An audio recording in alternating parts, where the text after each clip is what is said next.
I'm a 90s baby that walks on this 80s baby pavement. Where love and hustling was key to a solid foundation. My purpose would never waver, cause to many I'm highly favored. Dreads long with the mind and body of the savior. You go on to the next girl. How do you find that fine balance of, I'm gonna be honest and real of who I am, but I'm gonna have the discernment or the responsibility over my feelings to not let you hurt me or to pick the right person. It's like a dance. So it's like, what do you do, or how do you find that? What you about to say, love? I'll be completely honest with you. Then once you get hurt a certain way, you don't never get hurt the same way twice.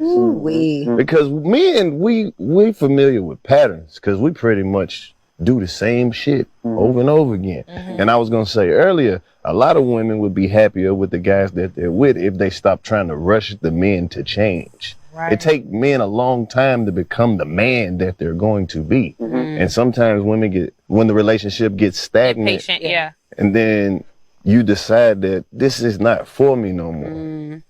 That's when a man has a lot of shit to figure out. Like, cause now you left. You've been with this person, you gave everything. It's like, what was supposed to happen? You can't say you a good leader until the fire get too hot for you, and now you questioning the leadership. That's why we selected a leader.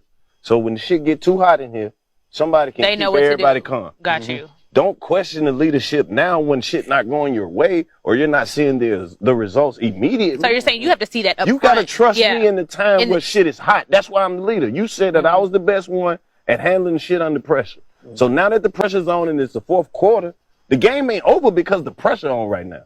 We still got the game to play. Okay, so when we get through this shit and it ain't no more fire, I know you don't trust me to lead. So the next time there's an emergency, I'm gonna save myself. Wow. Because you don't want to be part of the team. You like shit when it's calm and it's good, but when the pressure up, oh, you ain't shit as a leader. I don't want to be on this shit.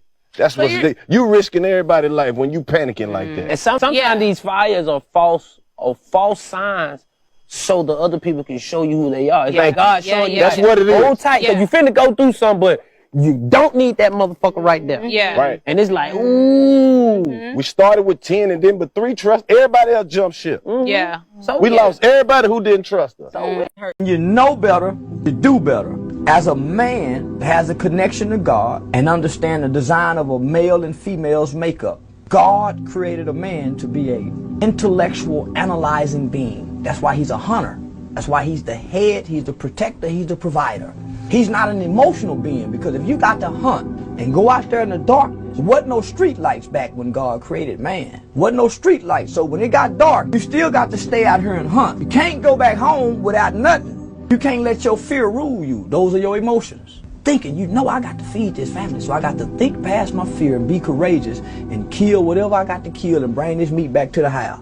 The woman back at the house, she's a nurturer. She got to instill love and caring, compassion into the baby, so she's all into her feelings. You really think for her. She feels for you. So you separate that. You ain't got a woman to feel for you. You end up feeling all your feelings and being with these niggas here. Weak, emotionally responsive black males who can't think past their feelings. So God give a man 2 desires. His 2 strongest desires is his desire to eat food and his desire to have sex. Every nigga who wake up in the morning and go to work, he going to work for the food as well as the sex, because he wants this car that he drives to attract a woman. He wants the clothes that he ain't wearing any clothes for a nigga. At some point, those natural desires are replaced with aspirations, goals, discipline, willpower as you grow into your manhood.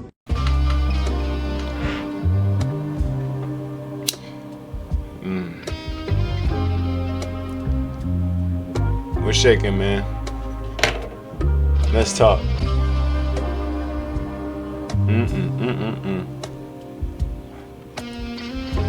Tough out there, ain't it? It's wild as hell out here, man. Motherfuckers is even changing the definition of what a man is supposed to be.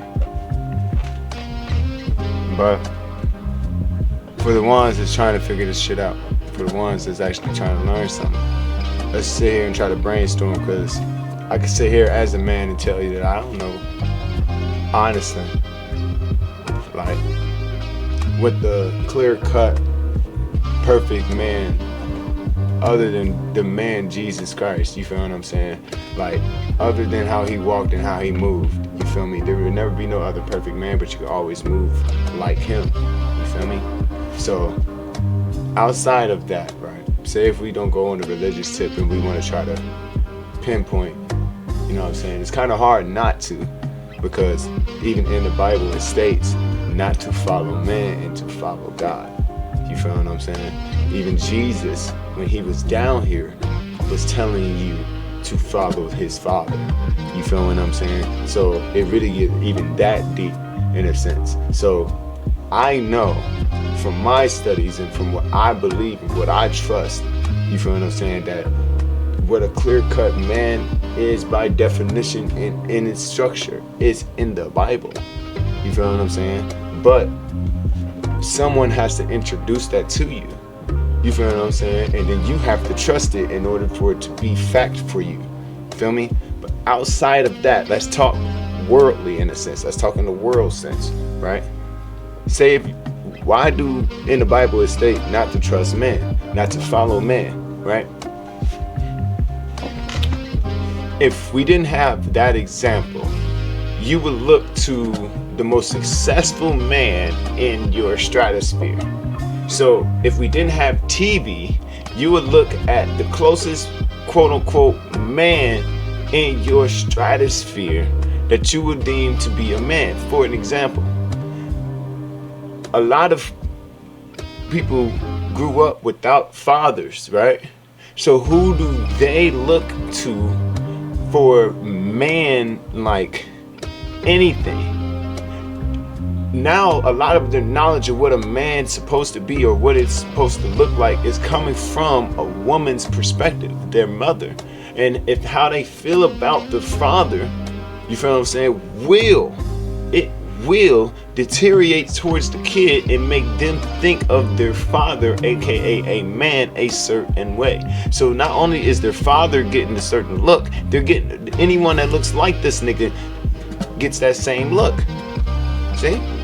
So that's where it caused conflict, because now I'm like, okay, we keep going down that rabbit hole. What is their example? You feel what I'm saying? Say if they look for, like, look at like back in the day, like 90s, 80s shit, you know what I'm saying? It was pimps and shit, you feel me? Now it's rap artists and shit like that, and actresses and not actresses, actors and shit. You feel what I'm saying? Like, it's turmoil, because you don't even know what these people do behind closed doors. Will Smith was a good nigga. We all thought that he was just that motherfucker, no mistakes, making no cuss word songs and shit. He become an actor and all this shit, and then behind closed doors, this motherfucker is one of the nastiest niggas you ever. He's one of the most. He, and it's a fact. These are rumors, and not fuck rumors. These are fucking logical, factual stories and shit that's coming out about this nigga. You feel what I'm saying? And even without the shit that you don't know about, publicly, like the way how he treated his, he had treated by his wife and all of these things. Like a kid, like a boy watching that, and if he deemed him as successful, right, would he not imitate his ways of thinking in some way, shape, or form to even look like that caliber of nigga? Yes, he will. This is what I'm not understanding. A lot of people want to try to mislead people, like influence is not a thing. Like, come the fuck on. If I only hear nothing but bitches in the room, and I am the only man in the room, right? Or only boy in the room, and there's nothing but girls in this motherfucker. You don't think this little nigga is not gonna be influenced by the girl talk that is around him? Especially if it's every fucking day. Now you feel what I'm saying? And especially if it's about him in a sense. Y'all talking about men. You feel what I'm saying? So we learning how to be men through women, But because of the caveat is there's not a man in the room to establish themselves as a man. You feel what I'm saying? A lot of people with 2-parent homes don't understand that because they have a father or a figure in the home. You feel what I'm saying? Like, it's different for them, and that's why they look at everybody else a certain way, because they didn't grow up with those type of stipulations. And probably the only time they probably deal with that shit, if they did it right, like if say the marriage, they don't fuck with each other, shit like that, and they went all the way through until everybody graduated, and then they got divorced and all that extra shit. They're damn near pick sides. You feel what I'm saying? The kids, they damn near pick sides and shit. You feel what I'm saying? One won't be influenced by the other. It'll always be their decision on why they fuck with each parent or whatever the fuck. It wouldn't be an influence over the parent. It'd be what the parent had done. You feel me? It's not the fact that this nigga's not there, and it's due to the fact that he's not there, everything is his fault. You feel what I'm saying? That's not the case. The nigga's there. So if he did some fuck shit within the marriage, like cheating on the wife during the marriage, and they was all in the home, you feel what I'm saying? That's when they can make a judgment call of things like that, on what is right or wrong, what a man can do and what a man cannot do and shit like that.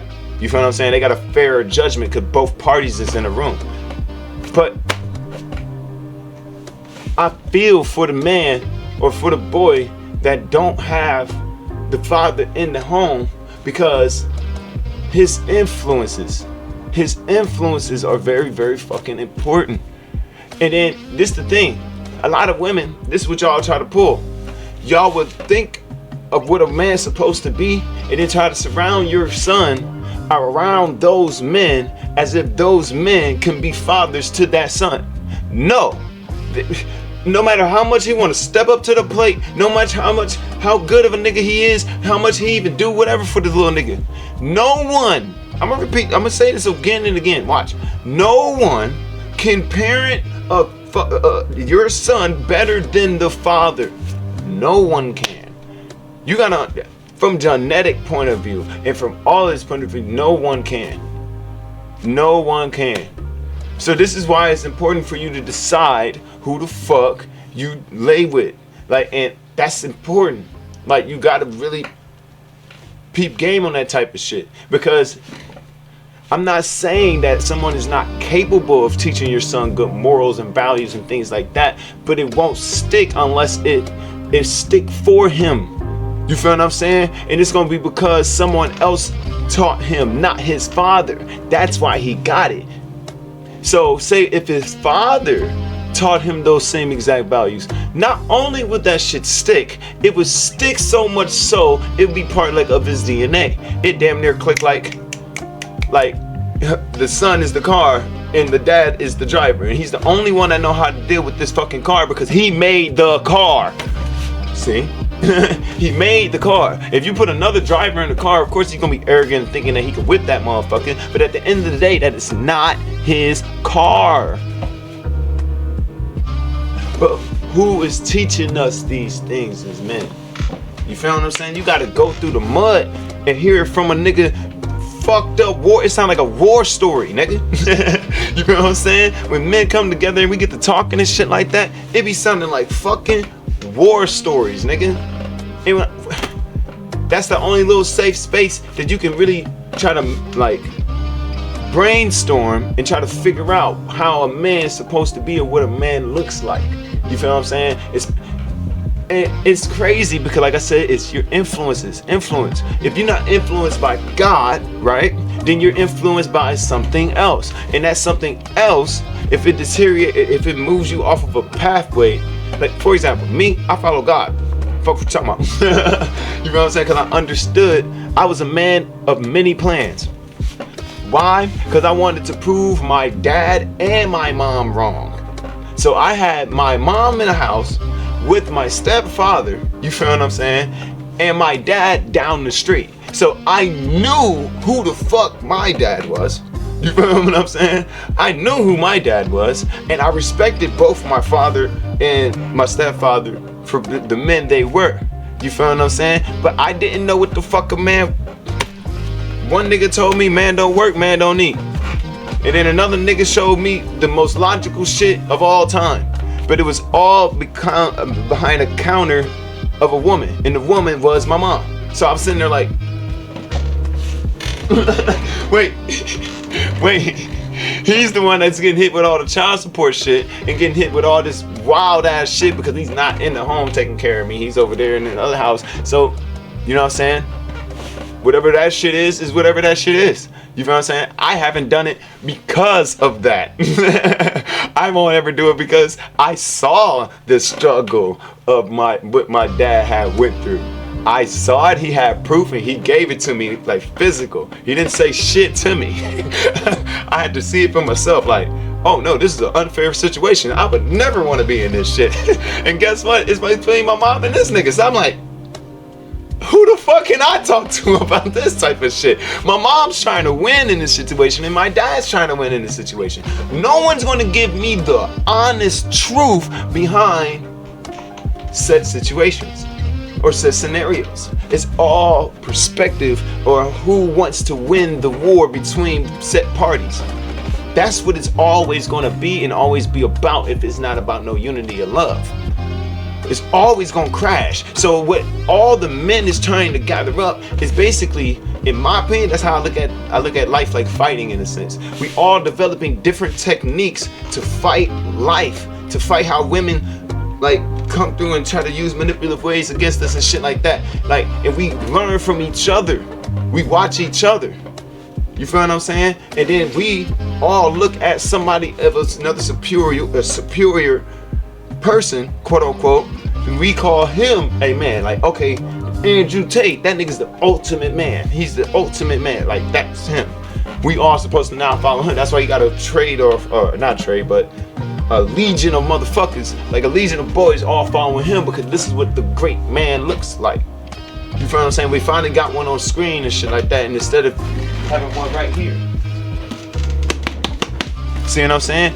These niggas gotta see this shit in order to be able to believe this shit. Rightfully fucking so. You can't tell me you a good basketball player, nigga. I have to see this shit. I have no faith in the fact that you are a basketball player, but that's why faith is a strength that if a man can acquire it, it's more massive than physical strength, because it will boost up your physical strength because of something that is not seen that you would die for. That's something totally different than what you see and you say, oh, okay, and then you can determine if you have some type of validity to the shit. You feel what I'm saying? How much of the importance of it is it to me really? Because it's right here in my face, and I can determine if it's that much more important to me, or if I can beat it, or if I can, you know what I'm saying, like match up to it and shit like that. But faith is surrendering all of those thoughts to one thought and one thought only. What was brought to you. You feel what I'm saying? This is it. I have faith that I'm gonna win. You feel what I'm saying? I don't know what the fuck it's gonna look like. You feel what I'm saying? But I'm going to do everything I have to do in my power. If that means sacrificing, set this, that, and this in order to acquire the goal that is unseen. See? But who is teaching us these things as men? You have to go through a motherfucking fire to find out all these type of shit. You gotta fucking ask a homeless man can teach you how to be a man. Homeless man can teach you how to be a man, because this nigga can tell you, if he's still coherent, he can tell you all the mistakes that he made, and from him you can learn how to be a man. Like, you feel what I'm saying? Like, it takes, we gotta go through war. We gotta go through war. And if you go, even if we die, you still gotta go through war. Either way it goes, it's just who you want, how you gonna do this shit, how you wanna fight. Cause it's a fight for any motherfucker that stand up and piss, nigga. It's a motherfucking fight. Period. You gotta stand on morals that you gotta learn are important. You feel what I'm saying? And a lot of times you gotta know what disrespect is and what is not disrespect. You gotta learn how to control your emotions and temperaments. But who is teaching us these fucking things? Who is sitting us down and telling us these things? And how can we have faith in that motherfucker that tells us these things? How? A lot of us, like I said, have to have relatability to a certain man or individual in order to even want to listen to that nigga. But like I said, in my day, I'm about to be fucking 30, so I'm gonna sound old as fuck. But back in my day, a lot of these niggas used to wear a lot of suits and shit like that. You feel what I'm saying? That's why my mom would always tell me, like, Shmar, you be a pastor. And I look at her like, nah, I'm not a pastor. I just can get the word. I can do it. You know what I'm saying? But I don't believe that I am a pastor. Why? Because I don't want to relate to suit wearers. You feel what I'm saying? That's what you believe what a man's supposed to be and how that or whatever. But that it's not relevant now. It's not prevalent now, and you still don't got that audience. You the suit, y'all got, to me, them old niggas. You feel what I'm saying? You some old niggas. You feel what I'm saying? Like, you really can't relate. I can't relate to you. You feel what I'm saying? I don't believe you can relate to me, but I know you can relate to me now that I'm wiser, because you used to be 15 before I was 15, motherfucker. You feel what I'm saying? I can only say that times probably changed because of technology moving faster and a lot of things was more accessible, but it's just things move faster. It just didn't change. See? It just moved faster. Shit just didn't change though. So these old niggas was still right. I was cognitive enough to sit back and go, no, they are right still. Regardless of what they do, how they are, how much they judge me, look at me at, like, oh, you're supposed to wear this and do this, that, and the third. I'm like, but I'm in the same room as you. I can have a conversation coherently as you. You feel what I'm saying?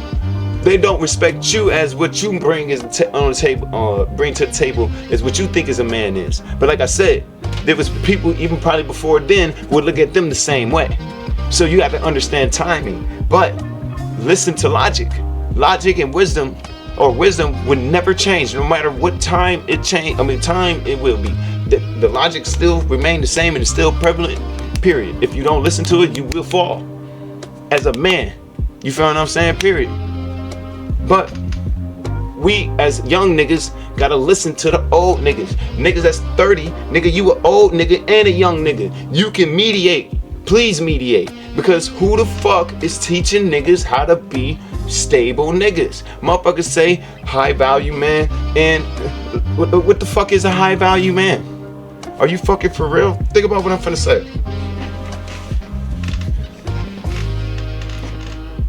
This is how you fuck up a whole community of young boys.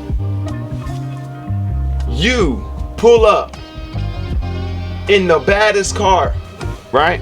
All these little niggas see you in the baddest car, you know what I'm saying? Decked out the whole nine and shit, right? So they believe that you are a high value man. But little do these little niggas know, you don't got no fucking gas in the car, got no money to be putting gas in that bitch. You have problems as well, high value man. But you don't want to be shown as anything less than a high value man. So you, high value man, will shade and hide all of the things that will make you lesser than what you believe you are.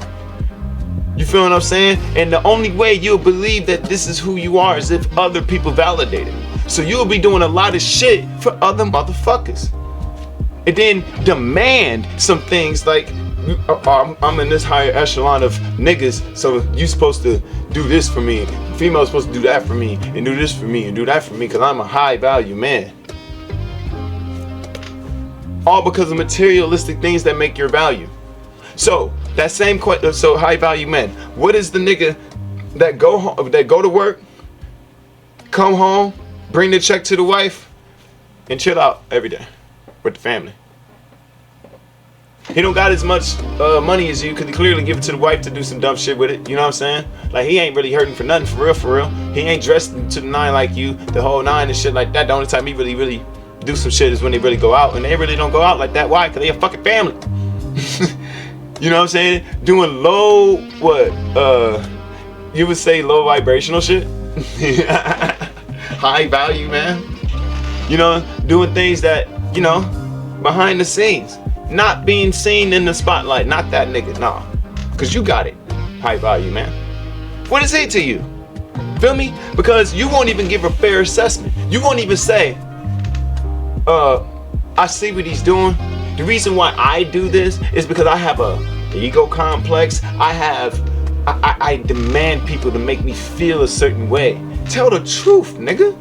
Tell the truth. The real reason why you're doing all of these things. There may be an insecurity that you have. Things that you didn't have prior when you was a fucking kid.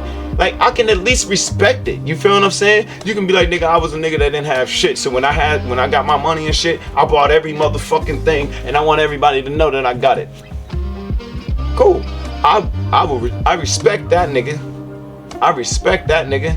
It's like, I don't respect the fake humble, nigga. I don't respect the fake humble, nigga. No, tell me your humble beginnings, nigga. So I can understand the man you are, so I can be able to address you the way how I need to address you. You see what I'm saying? But niggas don't have that type of mentality. Niggas ain't real men. They just men. They just doing things for the other eyes. For other eyes, not for themselves. And even when they do things for themselves, they have to constantly fight the narratives that others bring out in order to be able to fit into this shitty ass world called life. To be able to be a fucking man that stand on principles and morals and shit and say, I don't fuck with this funny shit. You feel what I'm saying? If I don't fuck with this funny shit, why would you have a funny motherfucker even in the vicinity around me? No, and I might say that I'm uncomfortable with the situation. You gotta handle your masculinity. That may be insecurity. No, it's not, motherfucker. No, it's not. See, the thing is with insecurity, a lot of people think that if you say something, you may be insecure about it. No. I believe if you don't say something, you are insecure to the situation and insecure to yourself. Why? Because you are uncomfortable with the situation and you never spoke the fuck out. So you will allow things to continue to fester and fester and fester until it boils over. And then when motherfuckers when you finally explode, or when some people just give up. Some people just give up and then leave the situation entirely. They just say fuck the whole their blessing. When all they have to do is just stand their moral ground. They won't give a fuck. They just, that's what I'm saying, because a lot of people don't stand for shit. You gotta stand for something or you will fall for fucking anything, bro. But who is telling niggas that as a man, bro? You gotta go through the shit storm. You gotta accept shit. You gotta let shit happen and be uncomfortable with the shit until you just had enough. And then you ask another nigga and the nigga told you, you should have been did that shit. And then that's when you learn it. You like, oh, okay, bet. And then now, it never happened again. That's when, if men, like when they learn shit, when they say, that should have never happened again, believe them. Believe him, because that nigga learned some shit and the nigga didn't know before, and he said, bet, that shit will never happen again. It takes a certain way to get hurt for some shit to never happen again. I promise you. I promise you. That's built in every man's DNA. Black, white, Mexican, it don't fucking matter. Every man that walk on this motherfucker get hurt a certain way. Shit. It don't even have to be from a fucking female. I don't give a fuck what the fucking situation is. If you feel uncomfortable with the situation and you just didn't know how to handle the shit and you ask another motherfucker and they tell you some shit like, yeah man, you should've. If you feel morally in your heart that it's right, or feel morally in your heart that you don't give a fuck if it's right or wrong, nigga, you gonna make that decision. Like that's why influence is very fucking important. Who you're influenced by is very fucking important. So any young boy watching my shit right now, if you get to the end of this shit, congratulations. You have the ability to be able to sit back and actually hear thoughts manifest without feelings being involved. You feel what I'm saying? Without, man, fuck what you talk about clicking off and shit. You'll need that mental fortitude. That's what it's called. You'll need that to be able to brainstorm and go through this shit called life. You feel me? That's just one exercise that I would love, that from my channel to y'all niggas, that I would love to give to you. But please, man, learn to be wise and find something to die for. And stand on it. Period. Done. Like I've been told before, and my brother's been told before, if you're gonna be something, be the best at it. Regardless of what it is, because you'll know the consequence behind it. That's one rule as a man. That's what I learned. And that's why I moved the way I moved. But It ain't about me, it's about y'all. Like I said, man, I hope y'all find peace at the end of y'all journey as men. 'Cause that's the only reason why we at war. That's the only reason why we fight. We don't fight for our own achievement. We don't fight for our own glory. We fight for one thing and one thing only. Peace.